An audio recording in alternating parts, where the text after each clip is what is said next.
usapan natin chill lang tayo. So bakit? Because I love you. Nice.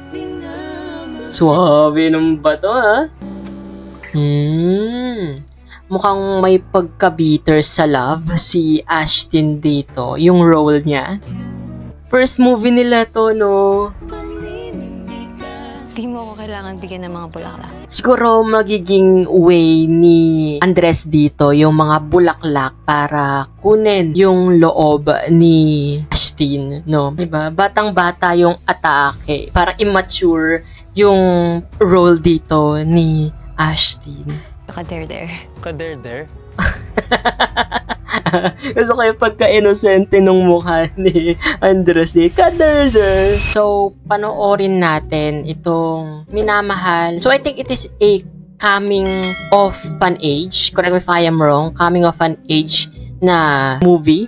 So, panoorin natin to, guys. Mas madalas ko pa siya makitang makipag-bonding sa mga halaman kaysa sa mga tao. Sayang. Cute sana. Pero medyo weird. I think ito isang lover ng plants, di ba? Plantito ang inyong si Andres dito. Viva Films.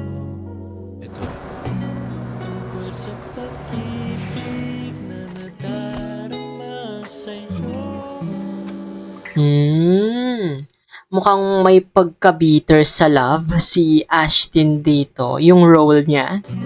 Napasahuran ka ba rito? Tsaka, Diba from different perspective, isang medyo weird at isang parang, parang bitter sa pag-ibig, something like that, no? Si ang Ashdress. I'm really into plants, especially flowers.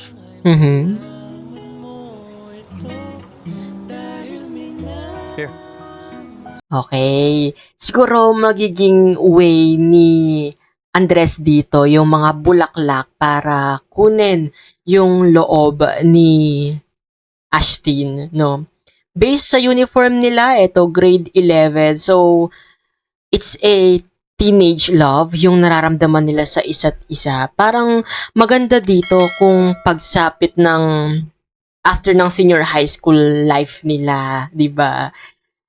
Magka-college sila and sa pagtuntong nila ng college, of course, 'di ba? Maraming mga struggles, silang mga makikita dito, patatatagin yung mga pagmamahal nila sa isa't isa or pwedeng mabuwag yung trust nila sa isa't isa pag sapit nila or pagtuntong nila ng college.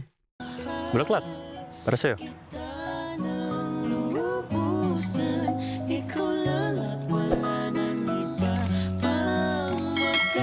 From the hit series Ang Mutya ng Section E,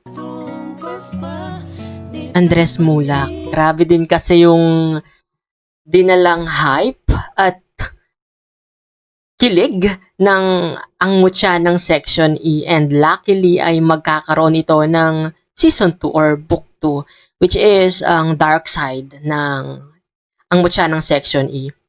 Okay, Andres Mulak. Ashton. They're much await. First movie nila to, no? Di mo ako kailangan bigyan ng mga bulaklak. Girl! From the creators of Isang Daang Tula para kay Estela at Expensive Candy. Be honest. Grabe, out of the box yung mga concept. And itong Minamahal. Ano kaya magiging kwento nito? Medyo ka-there. Kader-der. Gusto ko yung pagka-inosente nung mukha ni Andres ni Kaderder. Ano naman kader-der dun? Grabe, usapan natin chill lang tayo. So bakit? Because I love you. Nice. Suwabe ng bato, ha? Written by and directed by Jason Paul Laksaman.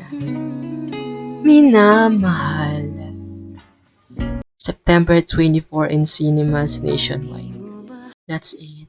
And I think meron din sila ditong scene drop eh. Hanapin natin yung scene drop ng Minamahal. Mukha talaga silang, yung role nila dito feeling ko mga teenage lang, no? Mga pabinata at dalaga pa lang. As in, clueless pa sila kung real love ba ito or nag-explore lang sila. Pati pag-iyak niya sa jowa niya, nakuha pa kuna ng 10 selfie. Grabe, hindi ko maintindihan kung bakit kailangan mong mag-picture habang umiiyak. Diba? Judger? Ang itsura niya. Shit. Nandito pa rin yung atake nila sa ang mutya ng section, Curious ako paano nila mahihiwalay yung role nila dito dun sa series nila. Ano to, sad react. Diba? Batang-bata yung atake. Para immature yung role dito ni Ashton. Oh? Luna, nagka-boyfriend ka na ba before? Luna. Okay. NBSB siguro siya. So, clueless nga. Liligawan mo ako?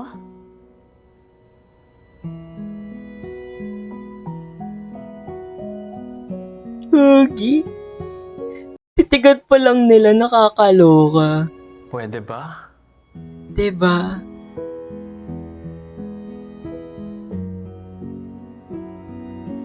Ligaw-ligaw pa? Ka-dare-dare? Tayo na. Yung word of the day, kaderder. Agad. Diba? Clueless talaga siya sa mga sinasabi niya. Baka may kadutong charot pa rin sentence mo. Oo nga. Basta, ito lang kondisyon ko, Rafi.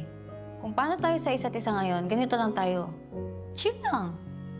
Walang drama. Oh, so kung ang nasa utak ni Luna dito, ni Ashton, ang love is parang friendship lang, ganyan, di ba, barka-barkada, hindi niya pa maunawaan yung totoong love. Tama, walang Ka-dare-dare?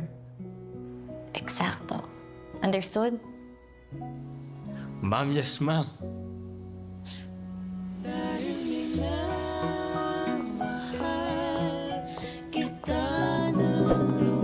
Kilig yun.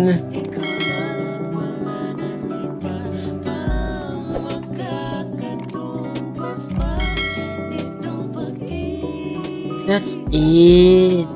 Isang daang bulaklak para kay Luna. Okay.